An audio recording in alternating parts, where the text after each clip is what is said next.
It is not how big the house is, it is how happy the home is. Welcome you to another segment of Happy Home Marriage Talk Show.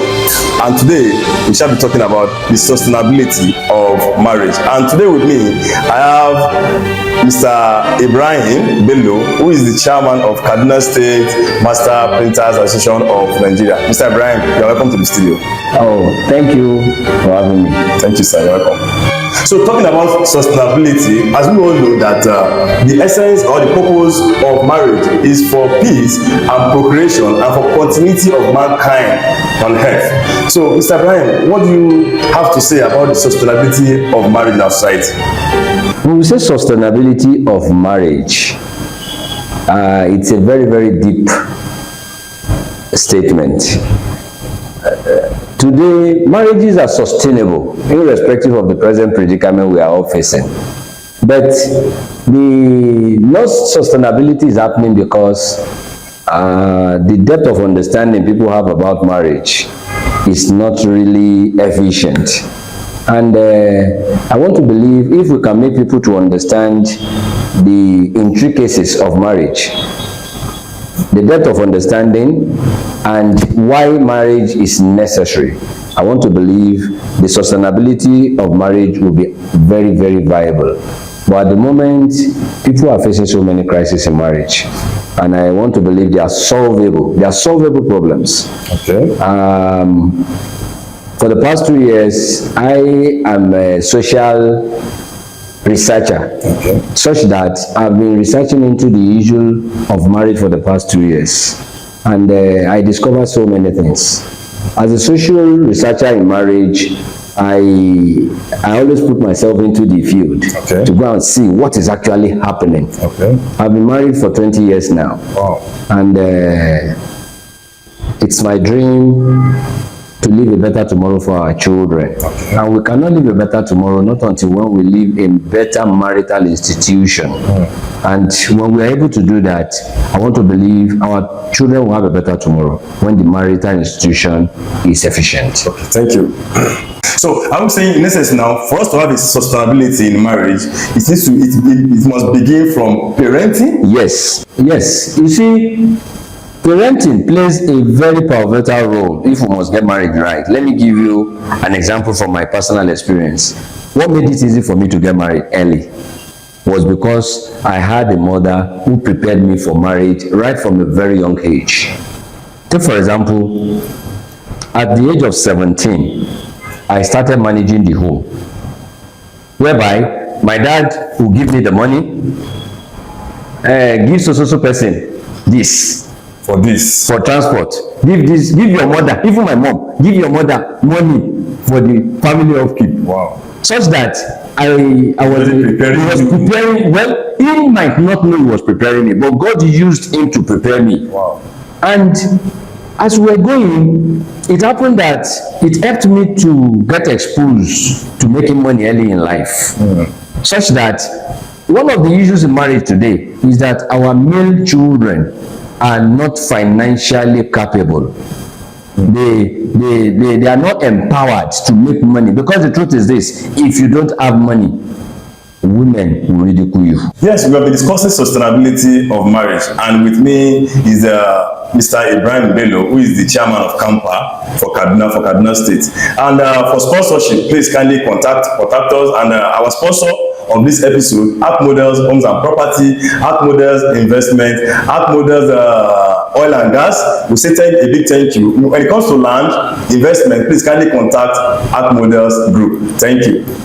So talking about building a good marital institution, and with the collapse of marriages every day in our society, how do we intend to have how do we intend to bring our children into an institution that will be a model to them, for them to go to emulate? Yes, when you look at the marital crisis in our society, yes, we can get it right. We can get the children to have it right. But first, what you don't know, you don't know. Sure. Today, marriage is now based on age, not on marital readiness. Okay. Many are not ready for marriage. And they are married. They only get married because they thought they have come of age. Okay. And like when I got married at the age of 24. Wow. And I was in my 200 level when I got married. Wow. Why? Because I was ready. You were in school? Yes, I was in my 200 level. My wife was in 200 level. Wow. And to the glory of God, today we've been married for about 20 years. That's interesting. And to the glory of God as well, I've never raised my hand at her for one day. You deserve an award. To the glory of God. Now, you see, the preparedness for marriage is a parental responsibility. Today, parents no longer prepare their children for marriage. They only prepare their children to go and make money and come and fend for them. Expecting a return. Exactly. And parenting is a sacrificial responsibility. That's a different topic on its own. You understand? Parenting. When you look at the issue of parenting these days, parenting has failed. I tell people who care to listen, our parents failed us. We should not fail our children. If we can understand that statement, if our parent has failed us, why? How? We need to go and find out. And one of the ways our parents failed us was because they neglected the right duties for the pursuance of money. And that's exactly what we two are doing. And the truth about money is this: nobody makes money. Money is always being given. Now the question is this: if for money to be given, there must be something you are given to get money. Today, people are not given anything, but yet they are making money. And they want money. So to me, we are now trading the real things for money. And as an economist, the opportunity cost of now building our homes is too high. Because at the end of the day, we make this money, but we fail to have a happy home. You've been married for 20 years. What's the secret behind your happy home for 20 years that you have never raised your hand on your wife? No, I would say I owe that to my mom. My mom did a great job. My mom died 2002. That's 22 years ago. Okay. But the legacy she led still stands with me till tomorrow. Okay. Take for example, when we were young, I grew up in Mushi. Wow. A suburb known for rascality. And to the glory of God, I would say I came out fine. Okay. I came out with discipline and utmost endurance. Even in Moshi, Lagos? Yes. Take for example, do you know, as an adolescent, the first breast I touched was that of my mom. Yes, normal. Momsi now. As an adolescent, no be as an adolescent. Okay. She called me one night and said, touch it. I touched it. She asked me to press. I pressed. He said, what came out of it? I said, nothing. He said, same thing. Those girls you see out there, nothing exists in their brain. Don't get carried away by their breast. To the glory of God today, I've been very disciplined. Wow. I've been very, very disciplined. They are so rested. I've never had a girlfriend with my wife. So we need a good teaching from our mothers. The society will be better when the mothers are ready to leave their job and go back home and play. Growing up in Mushi was very, very interesting. In Mushi, you will see husband and wives fight themselves dirty on the street. And after fighting, they will still go inside. Because I live in a face me, I face you. I grew up in a face me, I face you. When they finish fighting, the compound people finish settling them. Go inside. They still go inside and go and sleep with one another. And make love. And the funny thing is, tomorrow morning you see it as if nothing happened. That's we saw life in the raw sense. And to the glory of God, it has so much impacted into my life today as a father, as a husband, and as a leader. As a nurturer. So, Mr. Ibrahim, please, what can we do differently to begin to have a better and happier home in marriage? To have a happy home is possible.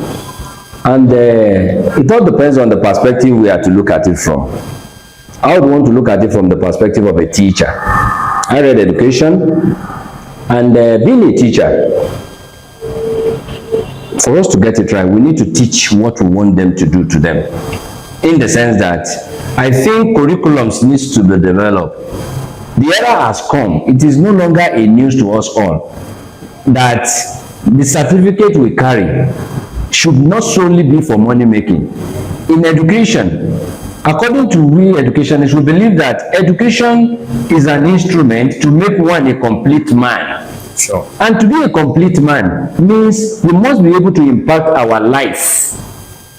Today now, we have certificates that is not directly impactful to the efficiency of our lives. So for that reason, I think it's right for us to come up with modules that will groom our children. We shouldn't wait till when they are marriageable. We should groom it. Now, take for example, in social studies, the topic family should be in-depthly expanded. Now, we equally have civic education at the secondary level. It should talk in-depthly about the role of family, and it should be practical when it comes to the aspect of our male children. Just like I was telling somebody, the emphasis is such that for every male child should have at least 3 means of income. If you want to be a successful husband, if you want to be a successful father. Should be an entrepreneur. Yeah, you should be an entrepreneur. What do you have for the viewers out there? What I have for them is as simple as making them understand that tough times never last, but tough people do. Whatsoever predicament we are facing in the family, in the home at the moment, it only requires endurance and patience, and the future will be so beautiful. Wow, thank you. So to the youth out there, say no to freak sex. It will not do you any good, but rather destroy your life. So that has been a very interesting discussion with Mr. Ibrahim, who is the chairman of Kaduna State Master Printers Association of Nigeria, and we're actually talking about the sustainability of marriage. Thank you for watching us, and till we come your way again next time, bye for now.